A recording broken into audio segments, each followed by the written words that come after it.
Hello friends, അപ്പോൾ ഇന്നത്തെ video എന്ന് വെച്ചാൽ എൻ്റെ വീട്ടിലൊരു ഓർക്കിഡ് പ്ലാന്റിനെ കുറിച്ചുള്ള വീഡിയോ ആണ്. ഈ ഒരു പ്ലാന്റ് 10 വർഷത്തിൽ കൂടുതലായി. ഒരു പ്ലാന്റ് മേടിച്ചതാണ്. എൻ്റെ വീട്ടിലതൊരു 40 കൂടുതൽ പ്ലാന്റ് ആവുകയും ചെയ്തിട്ടുണ്ടായിരുന്നു. ഇടയ്ക്ക് ചീത്തയായിപ്പോയി. ട്രീറ്റ്മെൻറ്റ് സമയത്തൊക്കെ വീട്ടിലാരും നോക്കാനില്ലാണ്ടിരുന്നപ്പോൾ ചീത്തയായിരുന്നു.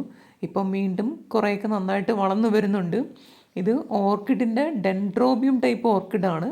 അതിൻ്റെ ഒരു സീസർ എന്നൊക്കെ പറഞ്ഞുള്ള വെറൈറ്റീസാണ്. ഇങ്ങനെ ട്വിസ്റ്റായിട്ടാണ് ഇതിൻ്റെ ഫ്ലവേഴ്സ് വരുന്നത്. ഒത്തിരി സ്പൈക്ക്, ഒത്തിരി കൊലപ്പൂക്കൾ വരുന്നൊരു ചെടിയാണ് ഈ ഒരു ടൈപ്പ് ഡെൻഡ്രോബിയം. ഇത് അങ്ങനെ തൂക്കിയിടാനൊന്നും പറ്റുന്ന ടൈപ്പല്ല. അത്ര വലുതായിട്ട് പ്ലാന്റ് വളരും, നല്ല നീളത്തിന് വളരും. നല്ല വളമൊക്കെ ഇട്ട് കൊടുത്തുവാണെങ്കിൽ നല്ല നീളത്തിനായിരുന്നു എൻ്റെ വീട്ടിൽ നേരത്തെ നിന്നിരുന്നത്. ആ ഭിത്തിയിലൊക്കെ കാണാം അതിൻ്റെ ഒരു റൂട്ട്സൊക്കെ പണ്ട് കയറി പിടിച്ചതിൻ്റെതാണ് ആ ഒരു ഇത്. അത്രയും ഹൈറ്റിനൊക്കെ ഇത് വളർന്നിട്ടുണ്ടായിരുന്നു. ഇപ്പോൾ ഇത് ഒന്നേന്ന് വീണ്ടും നട്ടേക്കാണ്. അപ്പോൾ ഞങ്ങൾ എൻ്റെ വീട്ടിൽ എന്താ ചെയ്യുന്നതെന്ന് വെച്ചാൽ ഓർക്കിഡൊക്കെ മേടിച്ച് കഴിഞ്ഞാൽ ഒരു വർഷമൊക്കെ ആകുമ്പോഴത്തേനും ഒത്തിരി സ്പൈക്ക് അതിനകത്ത് ഷൂട്ടുകളുണ്ടാവും. കിളിക്കാത്തതും കുറ്റി കണക്ക് നിൽക്കുന്നതൊക്കെ ഉണ്ടാവും. ഇതിനെ വേറെ കൊച്ചു കൊച്ചു ചട്ടികളിൽ മാറ്റി നടും. അപ്പോൾ അതിൽ നിന്ന് വീണ്ടും പൊട്ടിക്കിളിച്ച് വീണ്ടും പുതിയൊരു ചട്ടിയിൽ നിറച്ച് അങ്ങനെ വരും. അങ്ങനെ ഈ ഇലയെല്ലാം പോകുന്ന ഷൂട്ടിനെ മാറ്റി വയ്ക്കുമ്പോഴത്തേന് അതിൽ നിന്ന് വീണ്ടും കിളിച്ച് വരും. അങ്ങനെയാണ് വീട്ടിൽ ഒത്തിരി പ്ലാന്റ്സ് ഇതിൻ്റെ ആക്കിയത്. ഒരു അടിപൊളി ഫ്ലവറാണിത്.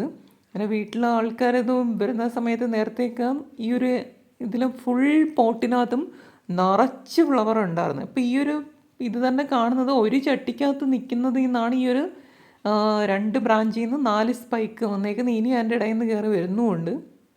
അപ്പം നല്ലൊരു ടൈപ്പാണ് ഈ ഡെൻഡ്രോബിയം ഓർക്കിഡ് എന്ന് പറയുന്നത്. ഇതിന് പ്രത്യേകിച്ച് ഒരു കെയറിങ്ങും ഒന്നും ആവശ്യമൊന്നുമില്ല. ഇതിനെ ഇപ്പം വീട്ടിൽ വെച്ചിരിക്കുന്ന ഒരു ചട്ടിക്കകത്ത് കരിക്കട്ടയും തൊണ്ടിൻ്റെ പീസും ചുടുകട്ടയൊക്കെ ചേർത്തിട്ട് ആ ഒരു ഇതിലാണ് നട്ടു വെച്ചിരിക്കുന്നത്. ഇത് മറ്റൊരാളുടെ വീട്ടിലെ ഓർക്കിഡാണ്. ഞാൻ കണ്ടപ്പോൾ എനിക്ക് ഒരു വീഡിയോ എടുക്കാൻ തോന്നി. ഈ ഓർക്കിഡിൻ്റെ ഈ സെയിം ഡെൻഡ്രോബിയം ടൈപ്പാണ്. ഇതിൻ്റെ പല പല കളർ ഫ്ലവേഴ്സ് ഉണ്ട് എന്നുള്ളതാണ്. അപ്പം ഇത് കുറേയൊക്കെ എൻ്റെ വീട്ടിലും ഉണ്ട്. എൻ്റെ വീട്ടിൽ ഫ്ലവർ ആവുന്ന സമയത്ത് ഞാൻ കാണിക്കുക. ഇത് മറ്റൊരിടത്തെയാണ്. കണ്ടോ, ഇത് ഒരുപാട് വെറൈറ്റി ഓഫ് പൂക്കളുണ്ട് ഇതിനകത്ത്. പ്രത്യേകിച്ച് നമുക്ക് യാതൊരു കെയറും വേണ്ടാത്ത ഒരു തരം ഓർക്കിഡാണിത്. ഇപ്പം നിങ്ങളുടെയൊക്കെ വീട്ടിൽ ഈ ടൈപ്പ് ഓർക്കിഡുകളൊക്കെ ഉണ്ടോ? ഒരു ഓർക്കിഡൊക്കെ വീട്ടിൽ മേടിച്ചാൽ നമുക്ക് ഒത്തിരി ഉണ്ടാക്കാം. ഇതൊരു നല്ല ബിസിനസ് കൂടെ ആയിട്ട് കൊണ്ടുപോകുന്ന ഒരുപാട് ആൾക്കാരുണ്ട്. ഇതിന് മരത്തിനകത്ത് വെച്ച് കെട്ടിക്കഴിഞ്ഞാൽ നന്നായിട്ട് വളരും. പ്രത്യേകിച്ച് ഇത് തെങ്ങിനകത്തൊക്കെ വെച്ച് കെട്ടിക്കഴിഞ്ഞാൽ പിന്നെ നമ്മളൊന്നും ആലോചിക്കേണ്ട, വഴിക്കേ പോകണ്ട. തെങ്ങിനകത്ത് നിറച്ച് പിടിച്ച് നന്നായിട്ട് പൂക്കുകയും ചെയ്യും. തെങ്ങിൽ ഭയങ്കര ഗ്രോത്താണ് തെങ്ങിൽ കെട്ടിയ ഓർക്കിഡൊക്കെ കാണുന്നത്. ഇതിൻ്റെ ഒരു മെയിൻ വളം തന്നെയാണ് തേങ്ങയുടെ വെള്ളം ഒക്കെ. ഓർക്കിഡിന് നല്ലൊരു വളമാണ്.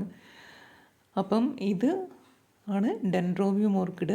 നല്ല രസമല്ലേ, എന്തെല്ലാം കളറ് പൂക്കളുണ്ടെന്നറിയും. ഒരുപാട് കൊല കുത്തിങ്ങ് പൂ വന്നു കഴിഞ്ഞാൽ നല്ല രസമാണ്. മാത്രമല്ല എൻ്റെ ഒരു പൂക്കൾ പിടിച്ചു കഴിഞ്ഞാൽ ഒരു 4 മാസം 5 മാസം വരെ ഈ പൂക്കൾ ഈ ചെടിക്കകത്ത് ഇങ്ങനെ തന്നെ നിൽക്കും.